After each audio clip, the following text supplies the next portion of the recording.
Good afternoon, church.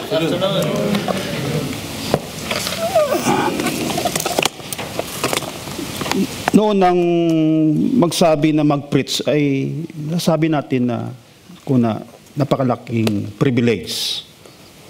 Pero lately, nang ako'y patuloy sa aking walk as a in my Christian walk, ang privilege pa before pala na tumayo dito. Kasi nag-aaral ka ng salita, nagkaroon ka ng katanungan, nagkaroon ka ng binubusisi mong salita ng Diyos at doon mo makita ang kaniyang hiwaga. Amen. Na maunawaan mo kung sino ka, sino siya, at kung ano ang purpose mo. Kaya doon ko nakita ang privilege kaya tayo pag binigyan tayo ng pagkakataon mag-preach, i-enjoy natin ang pag-aaral.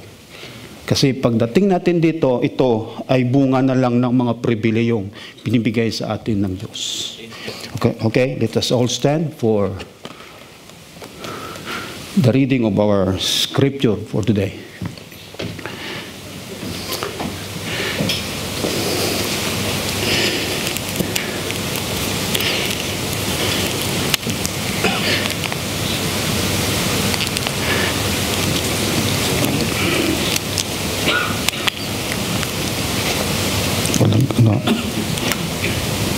Walang ano? Ayan na. Okay. Ay, mahina. Kung ano? Malabo pala. Okay, nakita nyo, ano? Philippians chapter 4, verse 23 to, chapter 4, verse 21 to 23. New Living Translation. Give my greetings to each of God's holy people, all who belong to Christ Jesus. The brothers who are with me send you their greetings. And all the rest of God's people send you greetings too, especially those in Caesar's household. May the grace of the Lord Jesus Christ be with your spirit. Okay, let us pray. Lord, salamat Panginoon sa lahat ng iyong maginawa, sa mga nakarang linggo, sa lahat ng oras sa aming mga buhay. Kaya kung nandito kami ngayon para patuloy na mag-aaral at makinig ng iyong mga salita. Kaya salamat sa iyong kapahayagan ngayon, Panginoon, sa amin. Kaya Lord, we need your Holy Spirit, Lord, to empower us. Hindi lamang ako, kundi lahat kami dito, na ikaw ang siyang maghari sa aming kalagitnaan, na ito, Panginoon, ang lahat ng mga salita na aming marinig ngayon, ay ito ay aming maunawaan at aming malakaran. Kaya salamat sa lahat ng ito. Kaya ang lahat na ito ay aming pinapasalamatan sa pangalan ni Jesus, ang Panginoon. Amen. Amen. Okay. Thank you.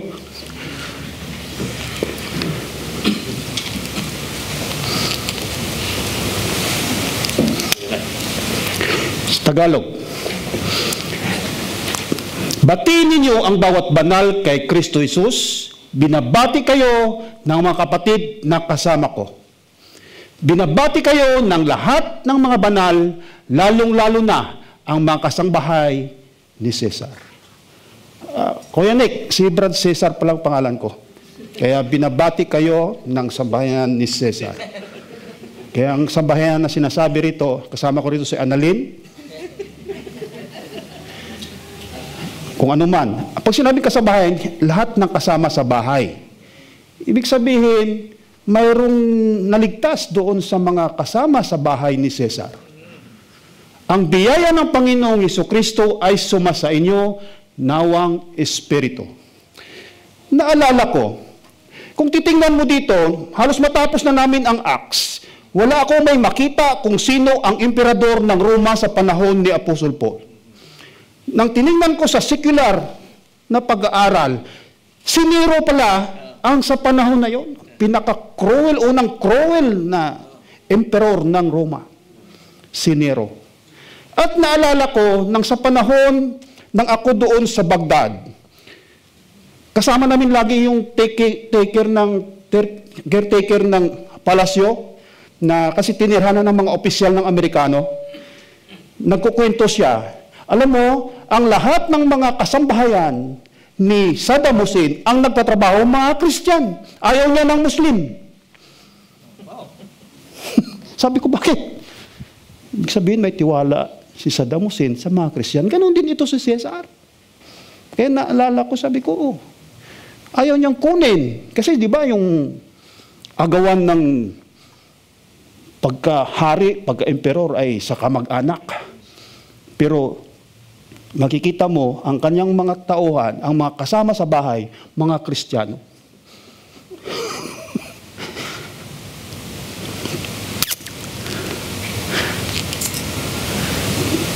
Ito yung title, Greetings and Expectations. Kung titingnan natin, ay casual lang siya ng mga greetings. Pag sabing greetings, mayroong formal, informal, o casual. Pag sabing informal, pag formal, yung talagang close kayo. Pag sabing informal, siguro, pag sabing formal, how are you? Kamusta ka na? Kaya alam mo dito sa istorya ko dito sa GCRCM, sa matagal ko rito, ang pinakagusto ko ritong kamustahin, alam mo sino? Mabuti nakita ko, si Hans. Pag kinakamusta ko yan si Hans, Hans, kamusta? Okay naman po. Ikaw, kamusta ka? Ganyan ka agad. Ang yan, hindi ako maniwala na natutunan ni Hans yan sa labas. Natutunan niya yan sa loob ng bahay. Kaya pag magsabi yan siya, ikaw, kamusta? Kaya kailangan ako magkwento. Mag-usap na kaming dalawa, kaya napapatagal kami. Si Papa niya, nawawala na yan. Siya kami ng dalawang mag-usap. Yan ang pagbati. Sabi ko, siguro kung informal, sabi mo lang, what's up? Sabi, hindi mo naman masyadong kakilala eh. Kung mga informal lang, kung casual lang, hi, hello. Pero dahil ito brothers, mayroong gustong malaman. Kamusta ka na? Ano na nangyayari sa iyo?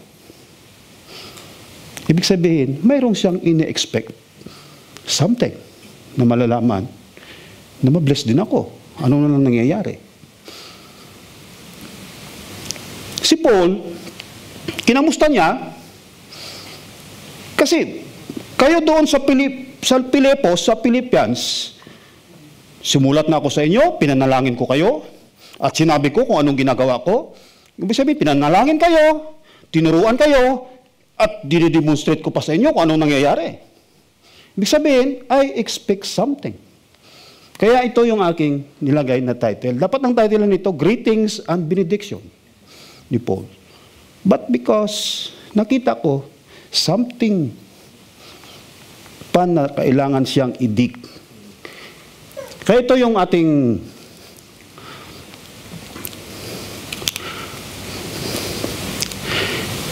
give my greetings to each of God's holy people. All belong to Christ Jesus. The brothers who are with me send you their greetings. And all the rest of God's people send you greetings too, especially those in Caesar's household. Talagang napakaganda, Caesar's household. Talagang, sabihin Caesar ito, hindi ito pangalan, kundi surname ito, family name, ng mga pamilya na Caesar, ay binanggit pa.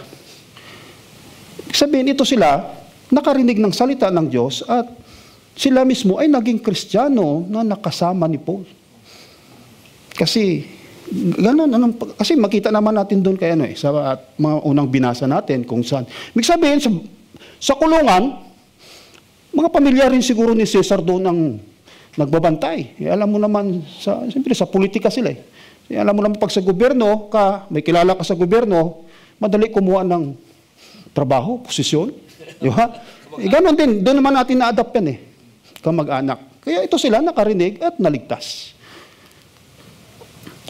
Ito yung brief overview lang. Sabi dito sa chapter 1, verse 1 to 26, true fellowship promotes the furtherance of the gospel despite persecution as we focus on exalting Christ. True unity, sabi sa chapter 1, verse 27 and 2 to 30, true unity promotes the furtherance of the gospel despite persecution as we submit to humbling ourselves. Ito sila magkakaugnay at magkakasama. Kasi walang true fellowship without unity and humbleness. Kaya napakahalaga, Pag sabing fellowship, pag sinabing fellowship, tayo nagpe-fellowship. Bakit tayo nagpe-fellowship? Kasi may common tayo na gusto na mangyari. May common task. At mayroon tayong common na value, na binavalue natin. Pag sinabing humble tayo, this is an attitude na ibig sabihin, pag sumama tayo doon sa fellowship, magkaroon ito ng unity through humbleness, na ibig sabihin, binabaliwala natin yung gusto natin. Yung gusto in a common goal. Amen. Kaya minsan sa church, mahirap tayo minsan na. Kaya may mga compromise sa fellowship eh. Kasi mayroong isang gusto, mayroong ayaw. Pagdating nawawala, ano ba yung goal natin? Nakalimutan natin na yung goal natin dito, ang focus natin to exalt Christ, hindi yung sarili natin. At ang ating pa ditong sinasabi rito, as we submit to humbling ourselves, kung gusto natin magkaroon ng true unity, pag sabing true unity, isubmit natin. Si Jesus, even He is God, sa chapter 2. Sabi niya, hinubad niya yun, ang pagka-Diyos niya. Hindi importante yun. Kasi ang importante sa akin, yung goal ko, Calvary. Ngayon, kung ipatupad ko, yung gusto ko, ilabas kong pagka-Diyos ko, baka hindi siya makarating sa Calvary. O pwede niyang makarating siya, magic-magicin niya. Magicin niya, may kapangyarihan siya. Magicin niyang lahat. Anong sabi ni Satan? Wow, compromise ka. Ayaw niya masaktan, naisulat na. Sinabi mo noon. Pero hindi mo ginawa. Ang Diyos natin, holy. Chapter 3, verse 1 to 21. Our personal pursuit of conformity to Christ must take priority over everything. Even our efforts to furthering the gospel. Nakita natin, parang pina-translate ko pa to sa anak kong babae. Sabi ko, anak, pakitranslate mo nga sa Tagalog. Sabi ko, ang ating personal na adhikain na sundin si Kristo ay kailangan laging mauna, higit pa sa lahat ng bagay. Kahit pa ang pagsusumikap nating isulong ang salita ng Diyos, magpagamit ako sa Lord. Ito yung gusto ko. Mag-preach ako ng gospel. Nakalimutan natin. May standard ang Diyos. Kaya sabi ni Paul, I want to know Him. The power of His resurrection. To the fellowship of His suffering. Even to experience His death. Yan ang kaniyang gusto muna. Kasi kung sa paglilingkod lang, we cannot question Paul. Lahat alam niya kung paano maglingkod. Kung paano magpursige sa paglilingkod. Pero ang priority niya, to know Him. To know Jesus. He want to experience transformation first. Amen. Kasi without transformation, papasok tayo sa ministry, mapagod, masakit, magrereklamo lang tayo, masasaktan lang tayo. Pagdating ng oras, ayaw ko na.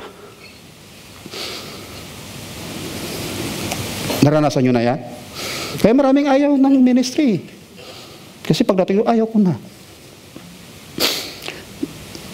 Nang naranasan ko yan minsan sa Victory Base Camp sa Iraq. Pag sabing Victory Base, malaking ano yan. Base yan. Pag sabing base, maraming kampo yan.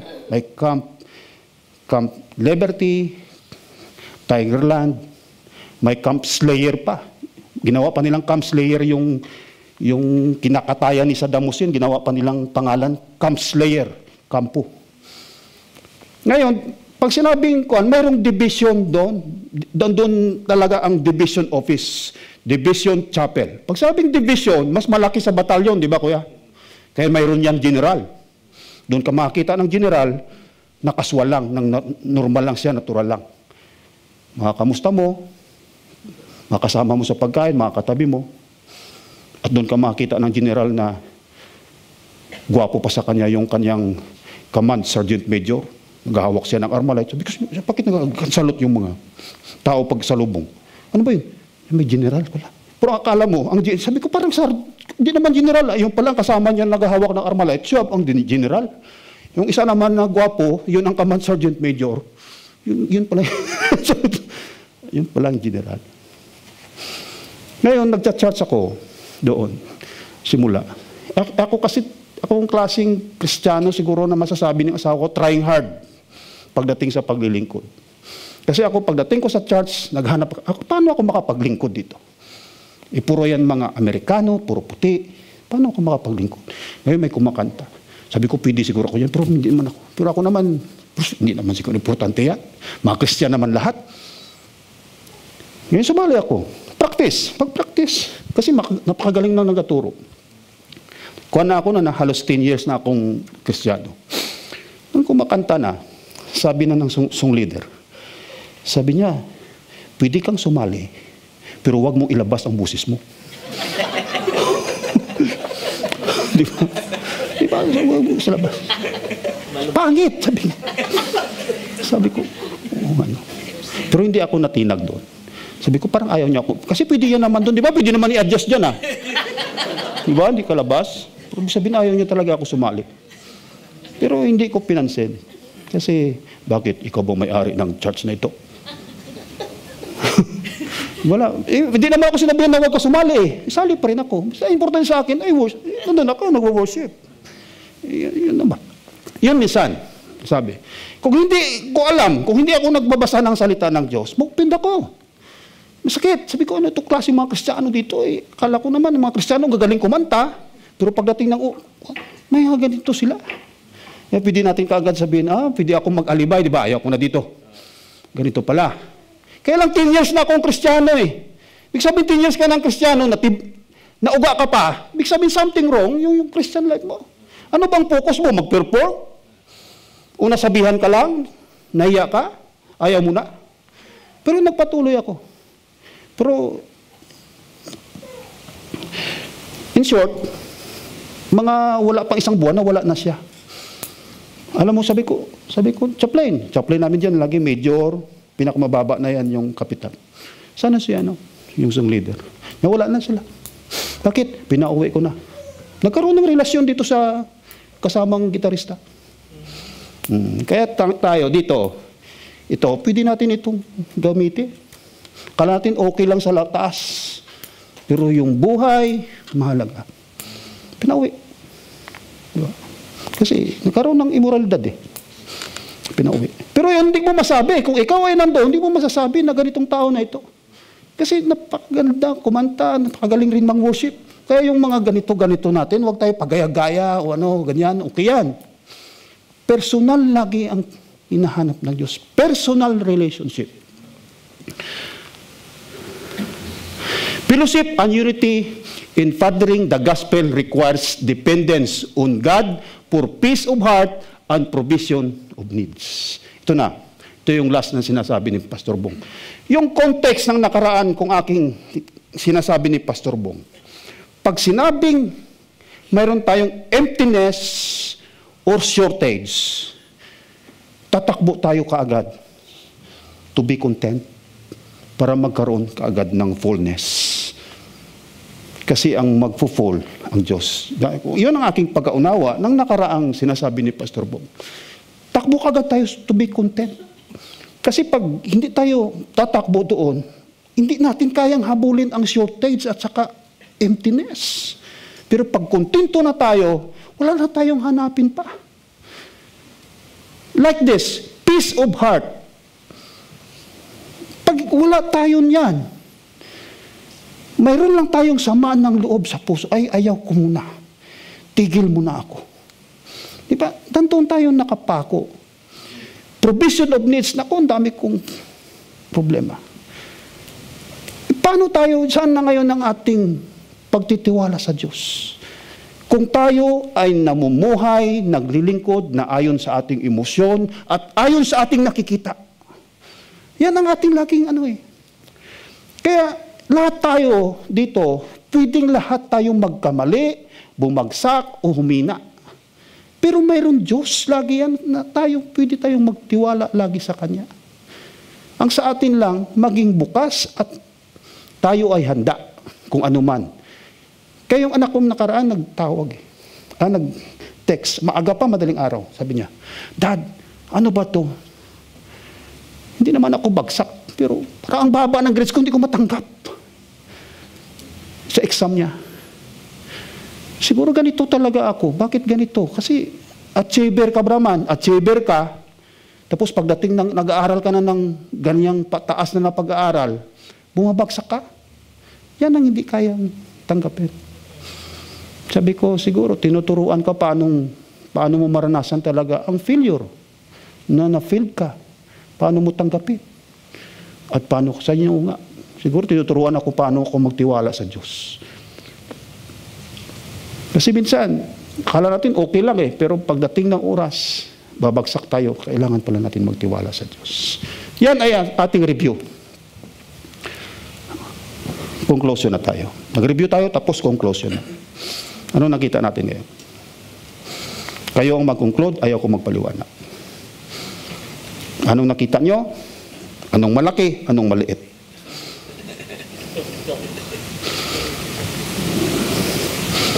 Sa aking buhay, pag titingnan ko lang yung maliit na bagay, hindi ako makakatayo, makapagpatuloy sa Diyos.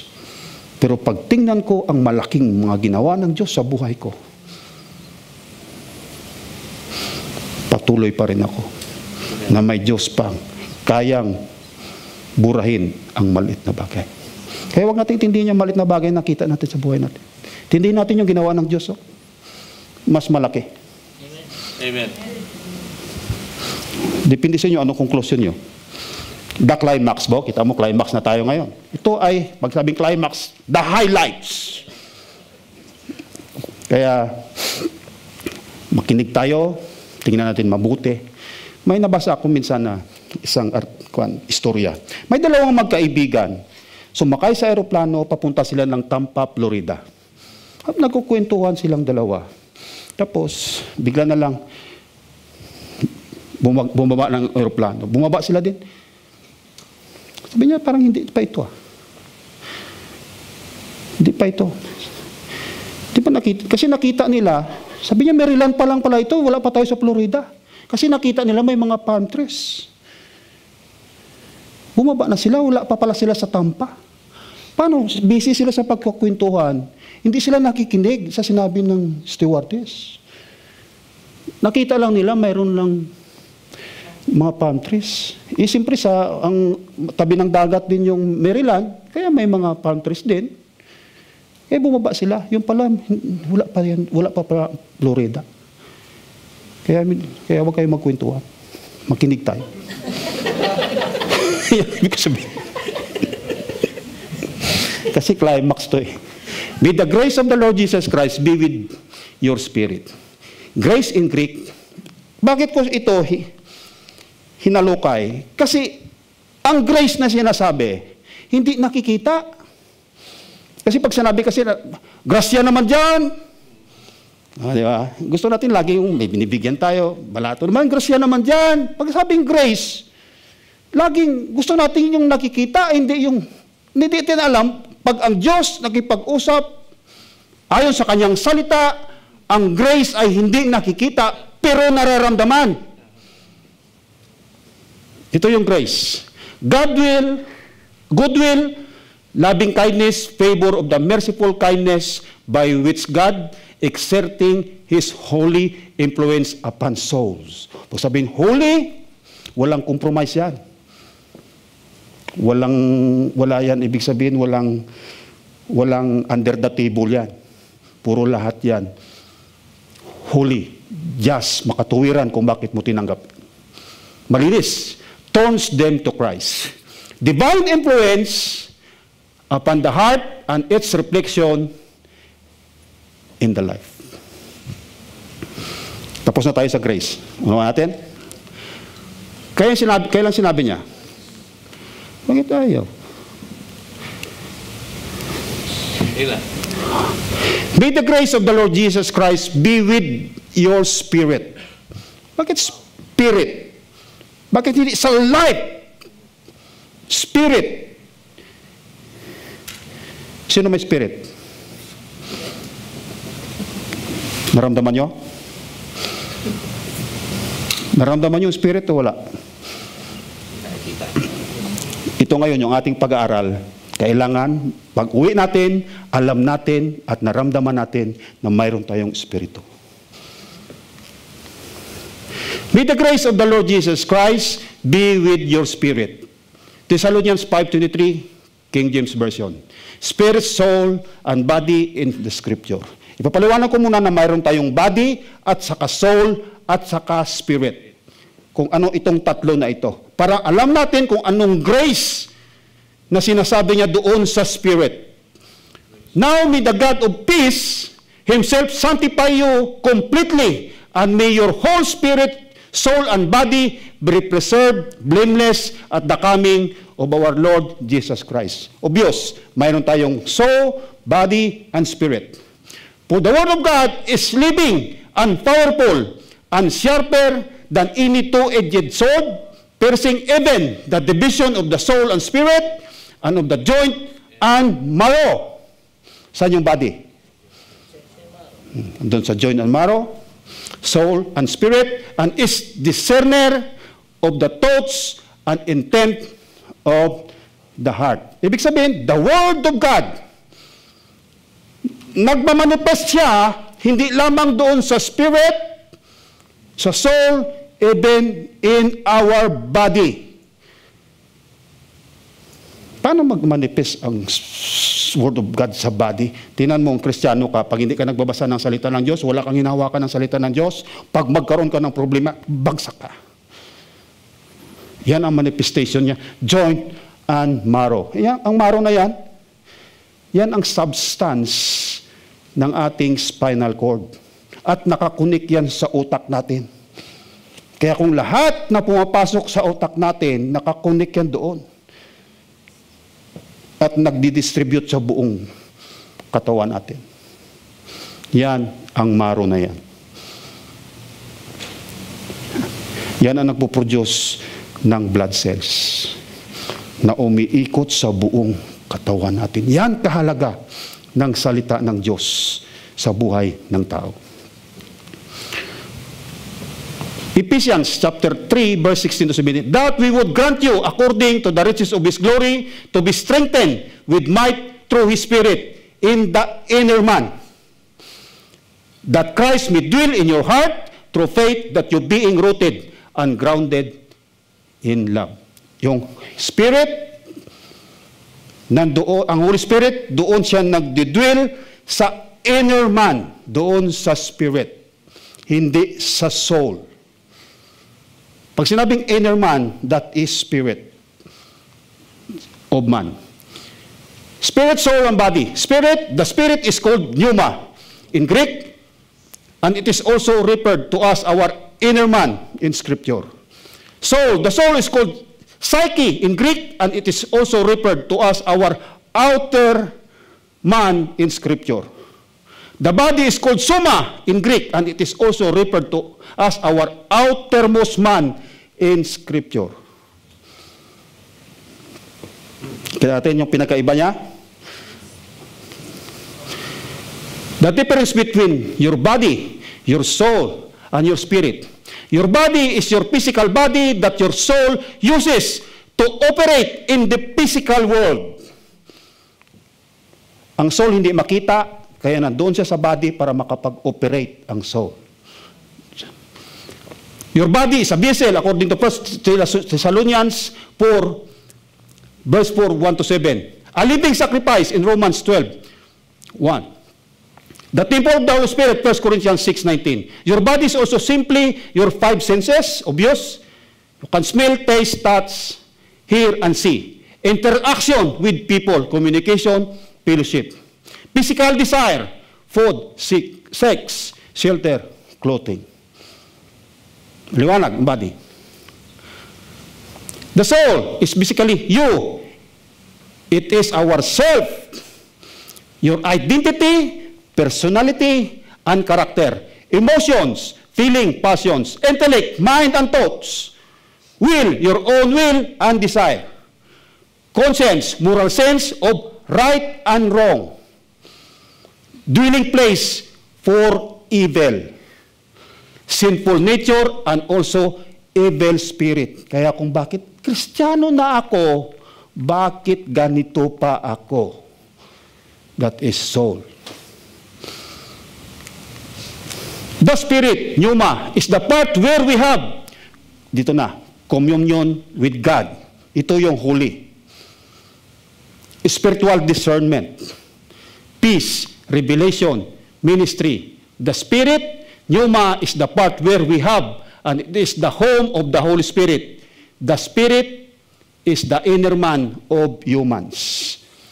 Alam natin na may body tayo pag tayo ay kinurot. Alam natin na may soul tayo pag sinabihan tayo ng masama. Yun ang ating soul. Pero yung spirit, hindi natin maramdaman. Paano natin ngayon makilala na mayroon tayong espiritu? Papaliwanag ko muna sa atin. Having that true relationship with God, ito yung communion. Ezekiel 36:26-27. Moreover, I will give you a new heart and put a new spirit within you. And I will remove the heart of stone from your flesh and give you a heart of flesh. 27, I will put my spirit within you and cause you to walk in my statutes, and you will keep my ordinance and do them. Ito yung inuutusan ng Diyos, ang Espiritu. Dito siya nakipag-usap. Ito yung hindi matigas na ang ulo.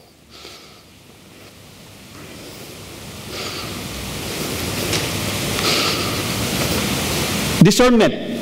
1 Corinthians chapter 2 verse 14 to 16. But non-natural, unbelieving man does not accept the things, the teaching and revelations of the Spirit of God, for they are foolishness, illogical. Pag tayo ay carnal, natural man, lahat ng salita ng Diyos, baliwala sa atin, ay walang kwenta yan. Minsan nagba-Bible study kami doon sa may, para ilan lang kami. Yung aking teacher ay commander ng Special Forces. Dala niya yung tao niyang isa. Nag-uusap. Nagsiring-siring na. Biglang nagmura, nagalit. Sabi niya, ano bang pinag-uusapan niyo? Anong mga kalukuhan ang pinag-uusapan niyo rito? Nagbulong lang sa akin, hayaan mo na siya. Pabayaan mo lang. Hindi niya naunawaan eh. Yan tayo. Pag hindi natin naunawaan ang salita ng Diyos, ibig sabihin na namumuhay tayo ayon sa ating laman. Sa ating nakikita, sa ating naramdaman.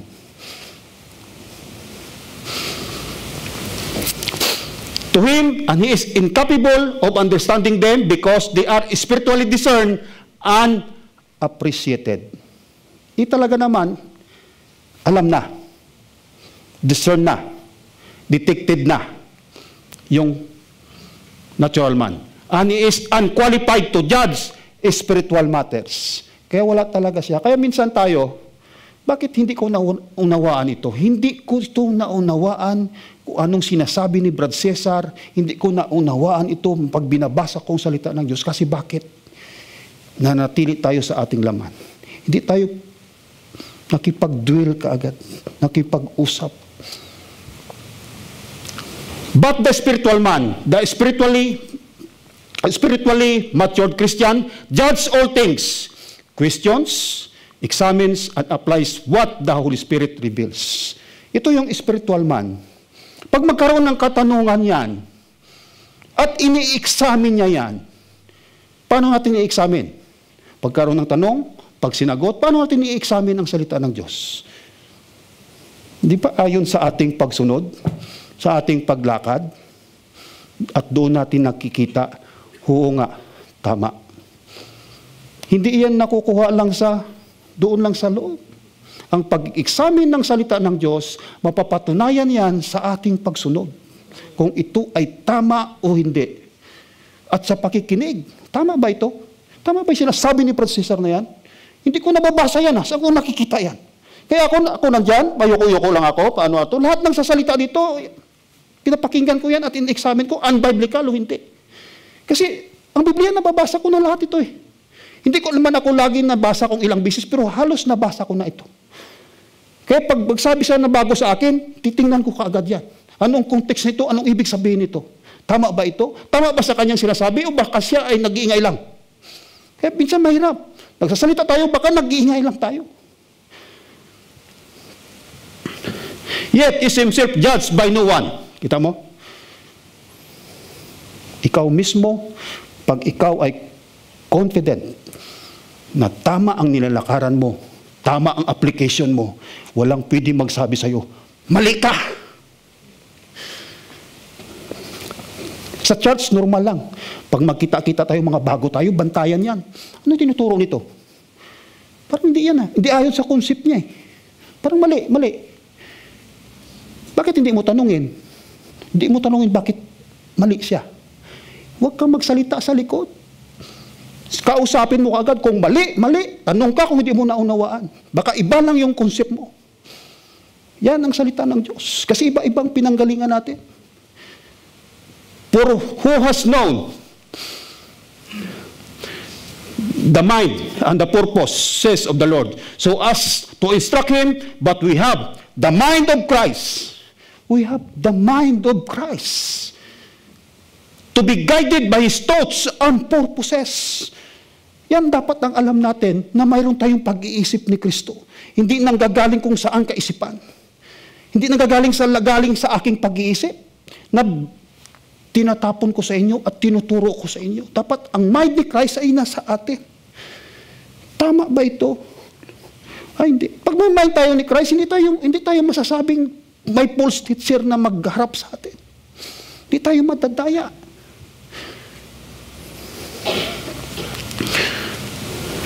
Next. Peace. The peace of God that surpasses all understanding, even in difficulties. Romans 8:6. The mind governed by the flesh is death, but the mind governed by the Spirit is life and peace. Pag ang buhay natin ay nirerindahan at dinadirect ng Holy Spirit, mayroon siguradong alam natin ang ebidensya, mayroong kapayapaan at kagalakan. Life, there is hope.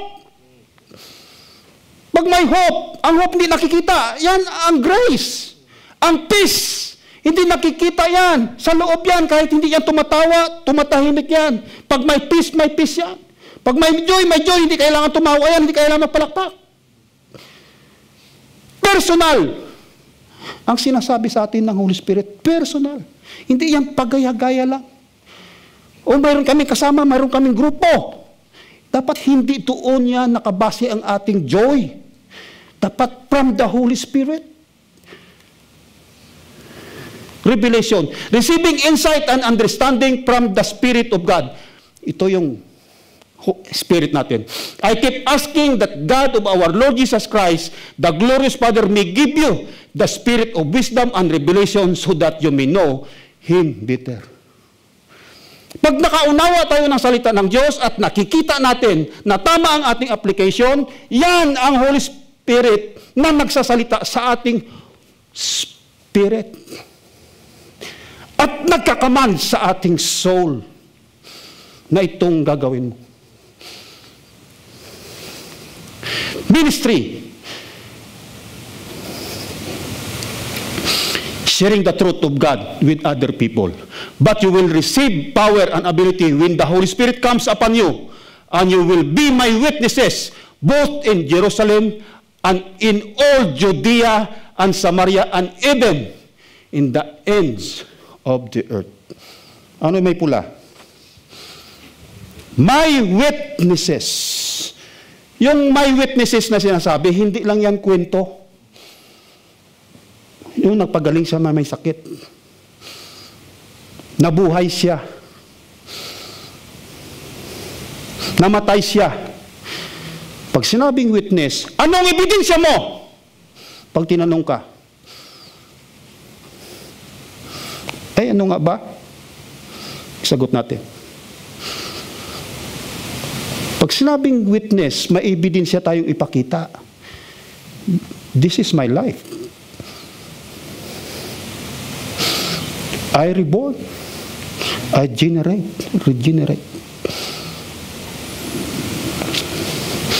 This is the life of Jesus. Kaya mahirap sa atin eh. Ang focus ministry, pero yung buhay, walang makwento. Mahirap mag-ministry. Kahit nasabihin pa, mag-aral ka pa ng doctorate o divinity, graduate ka pa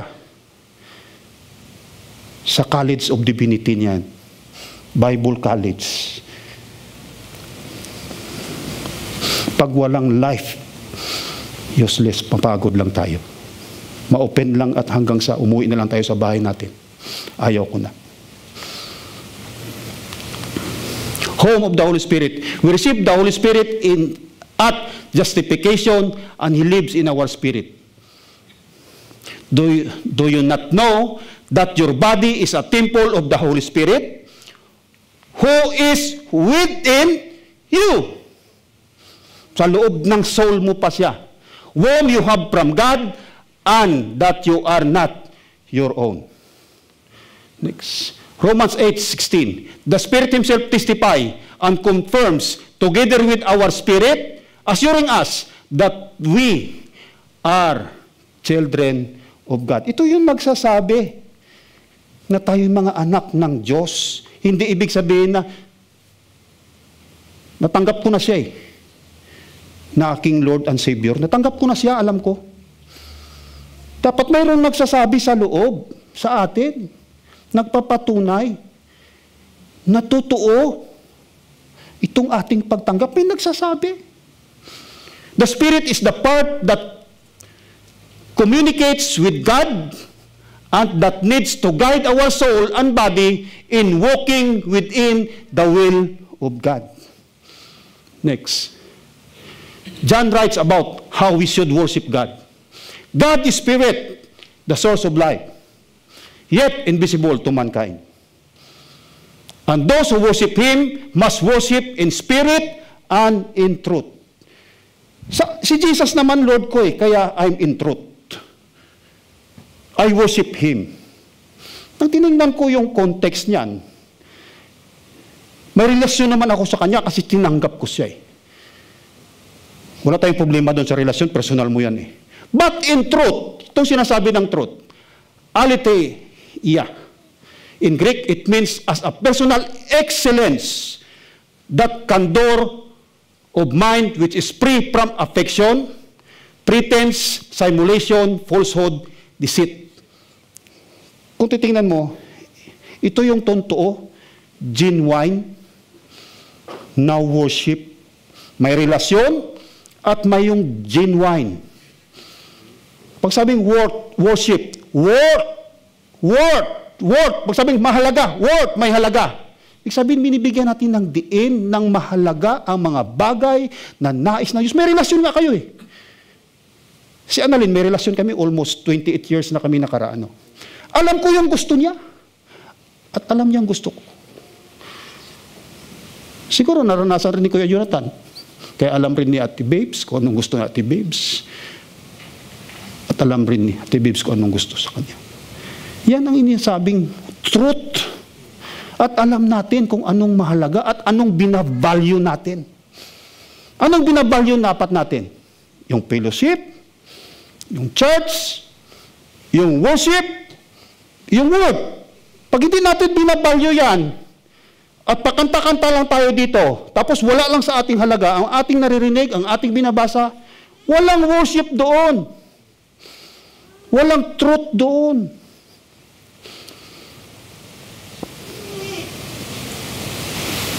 Kay Pastor Bong na anak, nakikita ko bawat worship dito dalawa. Maliit pa, tinuturuan na kung anong dapat. Yung tinatawag na binavalue. Ano yung worth. Hindi pa makikita ni Pastor Bong yan.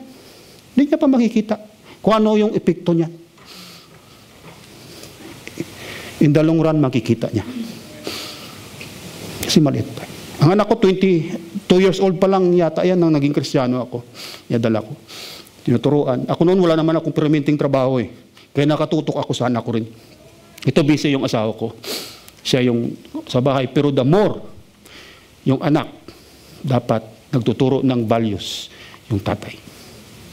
Kasi yung tatay, ang lalaki sa bahay, ang mahalaga. Na nagtuturo. Kasi sasabihin niya yan, tay, last 2 weeks ago, 3 weeks ago, tumawag yung anak naming babae.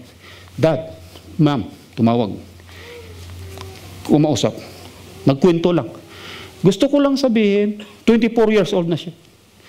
Alam mo, Dad, alam mo ba kung bakit naging ganito ako? Dahil sa'yo. Bakit ganito na lang ako? Naalala mo ba, Dad, nang ako'y grade 3? Kaya mo grade 3 na sa 24? Sabi ko, hindi. Yung, nandun ako sa contest ng school, kuwan yun siya, quiz B. Nandun ako, kasi lagay ako nandun yan, wala akong trabaho masyad, kasi ako, ano na lang na remedyo general, ang tawag niyan eh. Remedyo general. Nandun ako lagi yan sa anak ko. Yan. Ikaw pag alam mo yung sagot, huwag ka masyadong relax ka lang, parang mayabang ka. Nanalo siya, pero pinagalitan ko pa rin. Ikaw huwag kang ganyan. Mayabang yan. Tapos minsan, alam mo, Dad, naalala mo, pinalo mo ako? Sabi ko, hindi. Alam mo, ang hindi ko kaya nagsuri ka pa sa akin. Kaya alam mo, doon ko natutunan yung tinatawag na forgiveness at saka humbleness. Yun naman, hindi ko na nga yan, sabi ng mami niya, nagawa mo yun? Sabi ko, hindi ko na maalala. Hindi ako yun. Sino ngayon sabi mo, kung hindi ako naging Kristiyano, nagawa ko yun? Kung hindi ako nagbabasa ng Biblia, nangyari yun? Baka iba yung aking priority. Hindi yung tinatawag na alam ko kung ano ang tamang values, ano ang binavalue. Yun na, alala ng anak ko.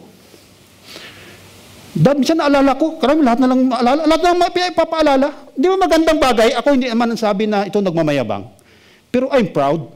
Na proud sa akin yung anak ko, proud din ako sa kanya. Kasi marami siyang karangalan na binigay din sa amin.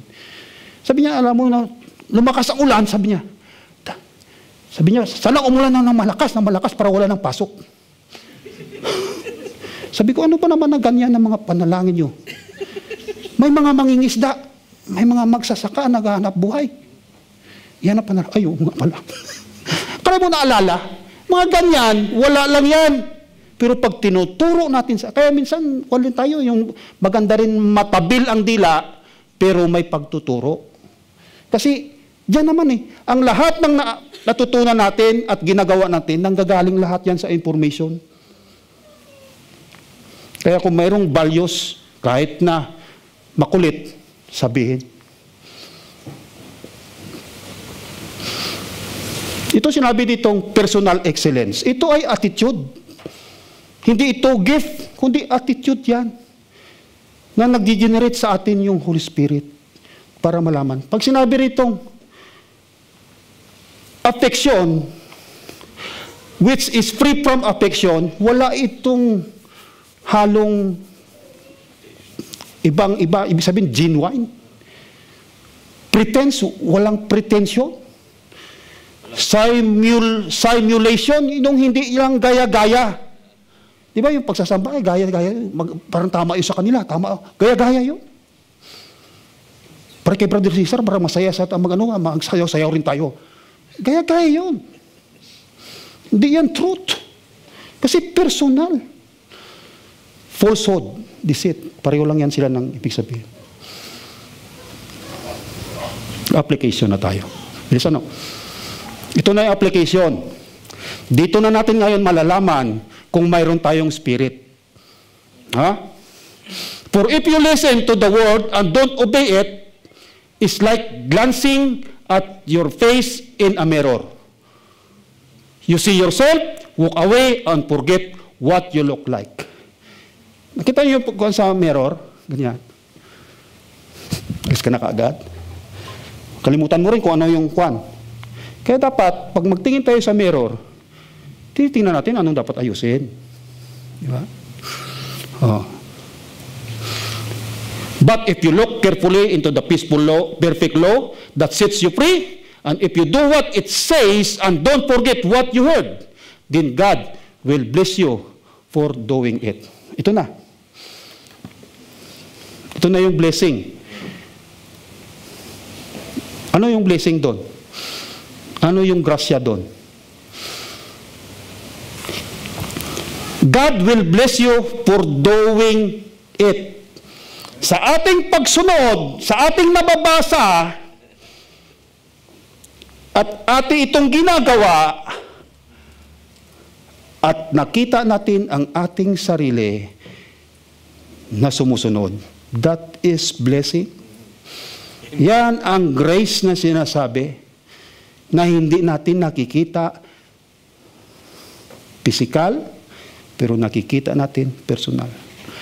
Ang obedience is a big blessing.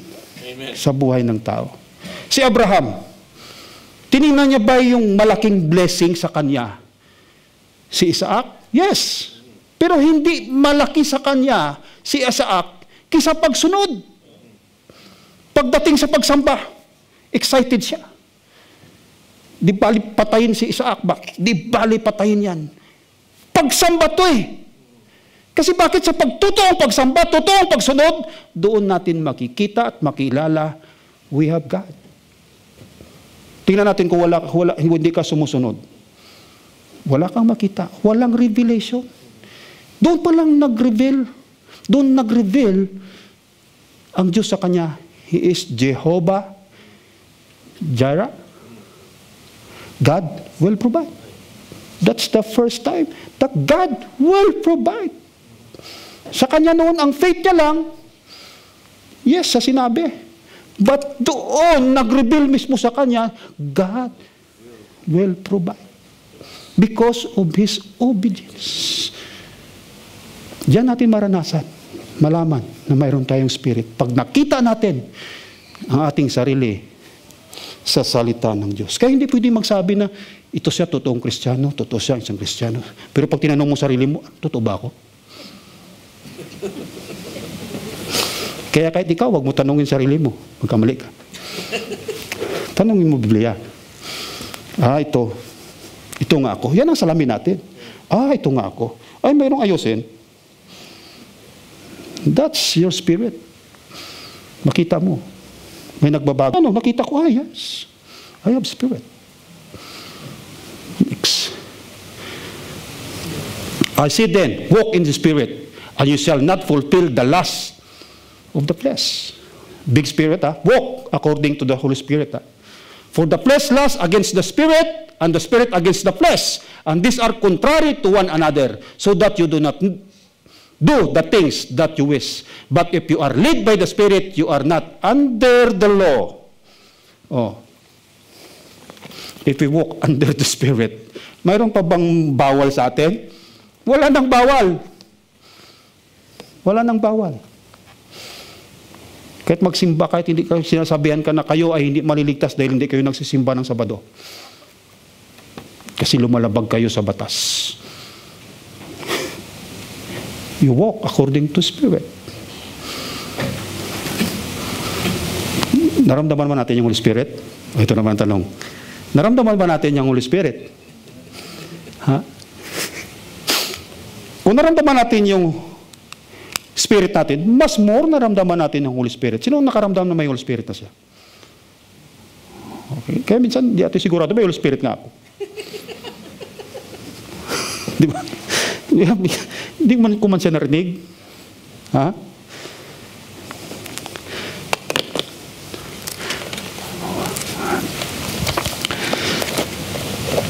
Ito na lang. Gusto ko pang basahin yung tinuro ni Jesus according sa Trinity. Pero magpapaliwanag pa ako. Ito na lang yung aking hint. Gusto natin maramdaman na may Holy Spirit tayo. Sabi ni Jesus sa 8:31 ng John. If you abide in my word, indeed, you are my disciple. You shall know the truth, and the truth shall set you free.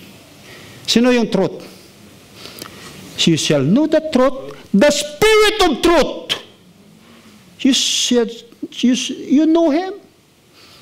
Why? Ngayon doon mo siya makilala. Bakit? Kasi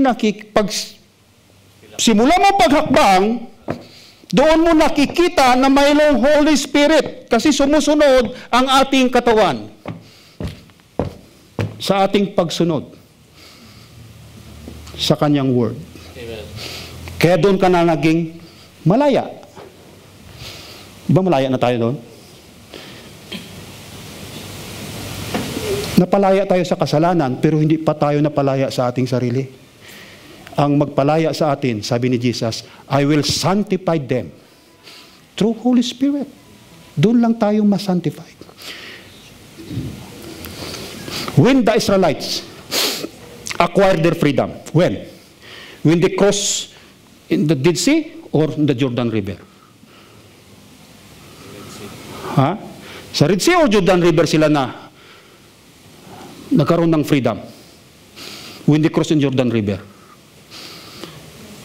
In the Red Sea, they are only delivered from the oppression, but still, in their mind, still they are oppressed when they are in the wilderness. That's why they stay for 40 years. Ganyan din tayo mga Kristiyano. We are delivered, but still we are sitting down there. Because we are not yet free to ourselves. When they are acquire the freedom, when they start obeying and fight for their freedom. Ourselves is the Jordan River. Start na tayo, di ba? Doon pa sa kabila, may labanan. They start fighting. No more miracles. No more manna. No more KFC. No more free aircon. No more free heater. Doon pala. Next. Alam na natin, kung may Holy Spirit tayo. Kailangan natin. Ito yan Ito yung Spirit, na may Holy Spirit, nagko-communicate sa God. Ito yung soul, ang Spirit, to guide and lead to the soul. Ngayon, ang soul ngayon, choose to obey God. Siya ngayon mamili kung susunod siya o hindi. At ito yung action, yung ating body. Next. Reflection. Practical illustration. Ito natin malalaman ngayon kung sino tayo. The wicked runs away sa Proverbs 28:1. Even when no one is chasing them. The right living, however, stand their ground as boldly as lions. Ibig sabihin, pag wicked tayo, takbo tayo ng takbo, alibay tayo ng alibay, hanggang sa tayo. Kahit na wala namang may naghahabol sa atin Wala namang, kahit sa church na ito, wala namang pilitan Pero marami tayong minsan na pagtakbong ginagawa. Di ba? Pagdating sa ganito, marami na tayong mga kagad. Kasi. Yan ang mga pagtakbo yan Kasi ganito. Lahat gagawin. Lahat ng alibay gagawin. Lahat ng rason gagawin. Lahat ng ituturo. Yan ang mga tumatakbo. Yan ang tinatawag na wicked. Ngayon, dahil Christian ka, anong tawag sa'yo? Wicked Christian. Kaya mo sakit Wicked Christian ka pero wicked. Pwede, di ba? Kasi ang wicked na sinasabi, yung alam ang law at ang ignorance of the law. Kasi sabi sa Hebrew 4:28, sin is lawlessness. Lawlessness is sin. Pareho lang, baliktaran. Ibig sabihin, alam mo at hindi, still you are wicked. Kasi dalawa naman, wicked at saka righteous. Itong righteous, itong sumusunod sa law. Boldly as lions. Na-research ko bakit sa lion ito ang mga righteous. Halimbawa, kasi ang lion, mayroon silang nature. Kita niyo yung lion? Parang akala mo may sakit pag maglalakad na wala naman siyang hinahabol. Pag wala siyang hinahabol, parang may sakit Ganyan lang yan. Ano ito, may sakit siguro. Nang tinignan ko sa Google, ang lion pala natutulog ng 16 to 20 hours a day. Grabe ano, tamad ah. Kasi pala, nire-reserve nila ang kanilang strength sa mga bagay na mahalaga. Huwag mo kantihin ang kanilang pamilya. Lalabas ang kanyang king of the jungle. Pag ginutom, lalabas ang kanilang king, ang kanilang lakas sa paghabol ng kanilang gustong kakainin. Pray. Yan ang lion.